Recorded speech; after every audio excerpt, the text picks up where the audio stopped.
दोस्तों मैं अमन कौशिक और एक बड़े इवेंट के बाद एक one of the biggest event of UFC so far जो नंबर्स आ रहे हैं अब तक लास्ट फाइट के लास्ट इवेंट के कॉनर वर्सेस डस्टिन 2 फाइट के वो कह रहे हैं कि शायद इस फाइट ने 1.6 मिलियन बाइस को क्रॉस कर दिया है जो कि अपने आप में एक बहुत बड़ा नंबर है।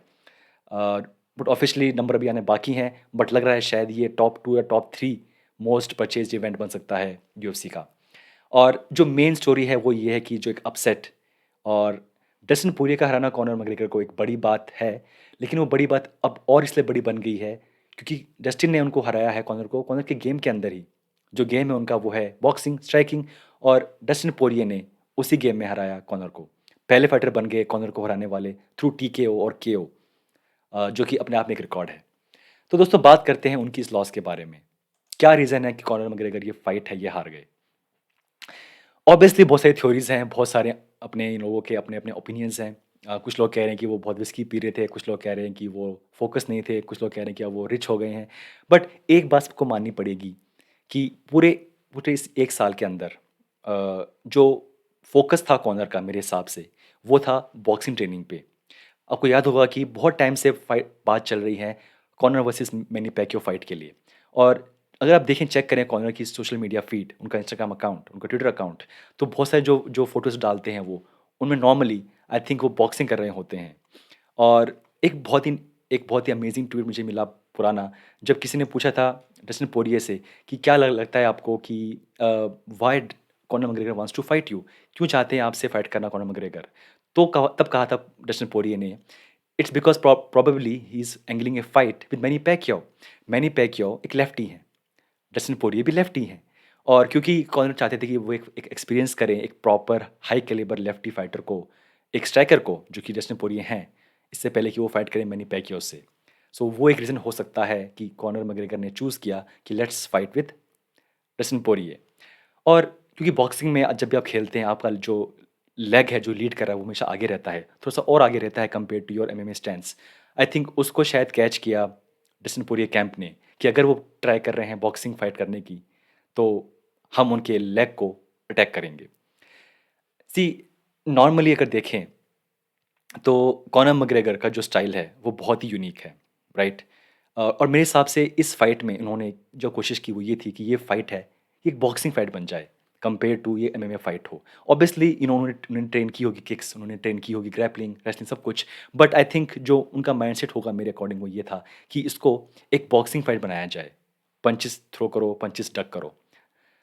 डस्टिन पोरिये वर्सेस होकर फाइट बहुत तरीके से एक बॉक्सिंग फाइट थी, बट वहाँ पे काफ़ी सारी चीज़ें और भी हुई। वहाँ पे पंचेस के साथ साथ लेग किक्स थ्रो की गई और चीज़ें थ्रो थ्रो की गई। पर शायद उन्होंने सोचा होगा ये एक बॉक्सिंग फाइट बनेगी तो उनके लिए वो फ़ायदेमंद होगा, क्योंकि ऑब्वियसली उनको लगता है वो बेटर बॉक्सर हैं।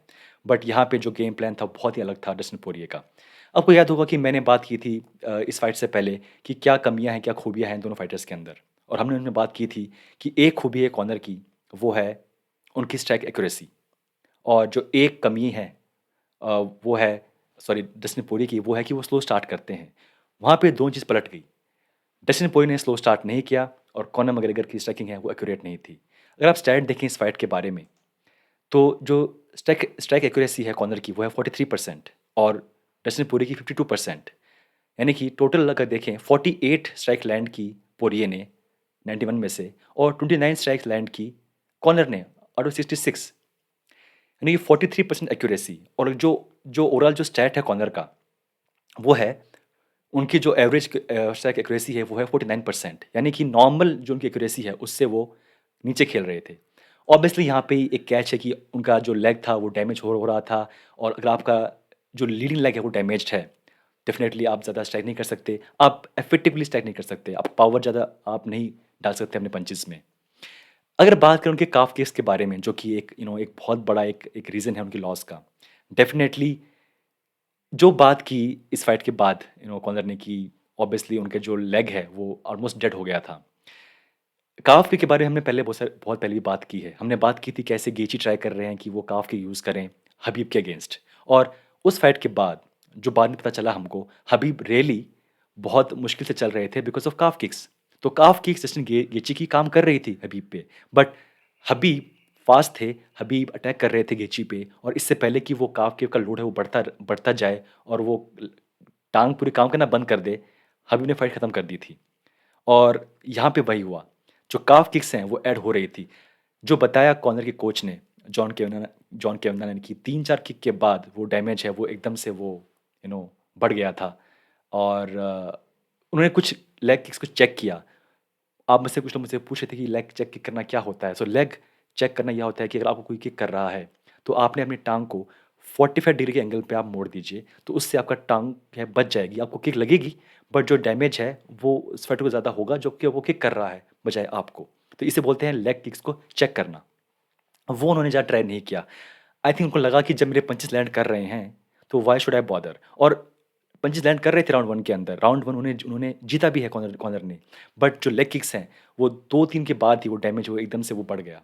और ऑब्वियसली राउंड 2 में जब वो आए, तो वो डैमेज इतना था कि वो लेग को वो कंट्रोल नहीं कर पा रहे थे। उन्होंने बताया कि जो लेग है वो ऑलमोस्ट डेड हो गया था।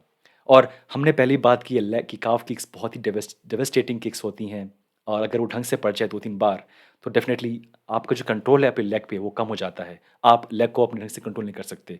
और ये जो आप देख रहे हैं जिस पिक में जो कि जो स्वेलिंग है उनके लेग पे, ये सिर्फ कुछ किक्स के बाद ही ये हाल था उनका।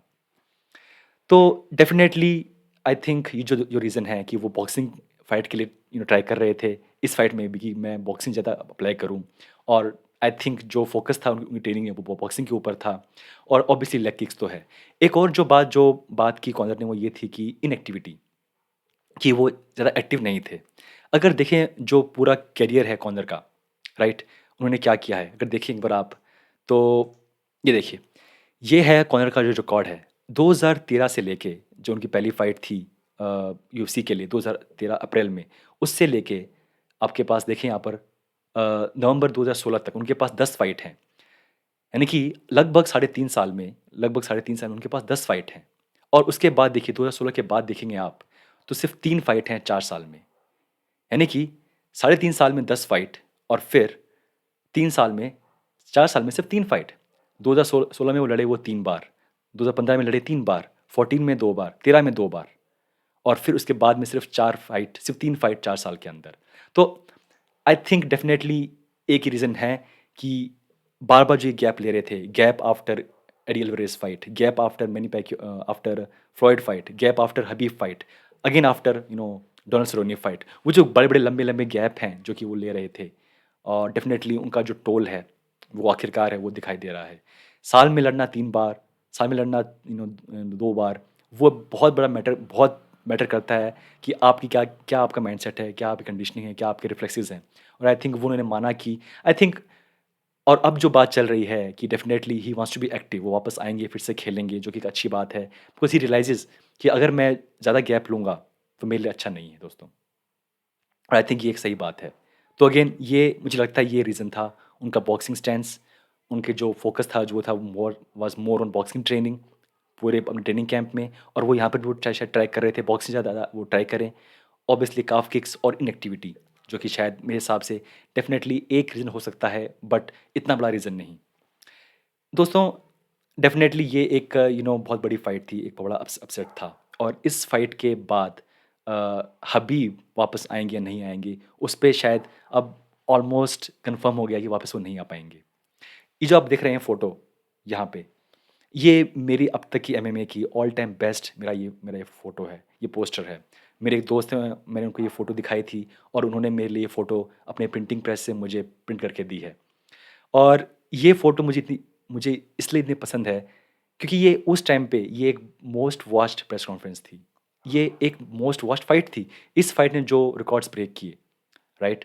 उसके लिए इन दोनों फाइटर्स का वापस आना ही ज़रूरी है, वरना ये रिकॉर्ड ब्रेक करना बहुत मुश्किल होगा। ऑब्वियसली हो सकता है, बट अगर ये फाइट जीते कॉनर मैग्रेगर, तो ऑब्वियसली हबीब रीमैच पॉसिबल था। हबीब कमबैक बहुत पॉसिबल था, और कॉनर के लॉस के बाद ये दोनों चीज़ें हैं, पॉसिबल बहुत कम है। इम्पॉसिबल नहीं है, बट बहुत कम चांसेस हैं। कौन जानता है कि वापस आएँ फिर रीमैच के लिए कॉनर मैग्रेगर, जीतें वर्सेस डस्टिन पोरिये, चैलेंज करें हबीब को, और हबीब वापस आएँ, हू नोज़? बट मुझे लगा कि जब वो हारे, कि अब ये जो फ़ोटो है, इसको फिर से देखना एक नए टाइम में एक नई फ़ाइट के लिए देखना बहुत मुश्किल होगा। और इसीलिए मैंने ये फ़ोटो यहाँ पे रखा है मैंने, क्योंकि मेरे लिए ये एक बहुत बड़ी मेरे लिए प्रेस कॉन्फ्रेंस थी, एक बहुत बड़ा डे था। उस दिन बर्थडे भी था हबीब का, मुझे याद है।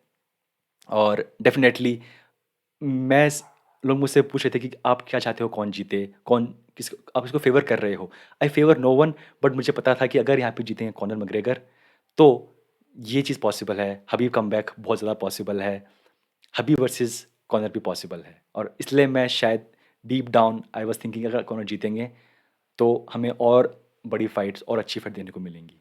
बट एनीवे दोस्तों, ये फ़ाइट गेम है। यहाँ पे जो आप चाहते हैं वो नहीं होता, जो बेस्ट फाइटर है वो जीतता है। और सच्चाई ये है कि उस दिन 2 दिन पहले संडे को टिसन पोरिये बेटर फाइटर थे। तो दोस्तों, ये था मेरी वीडियो बताने के लिए कि क्या लगता है मुझे कि क्यों हारे कॉनर मैग्रेगर। मिलते हैं नेक्स्ट वीडियो में।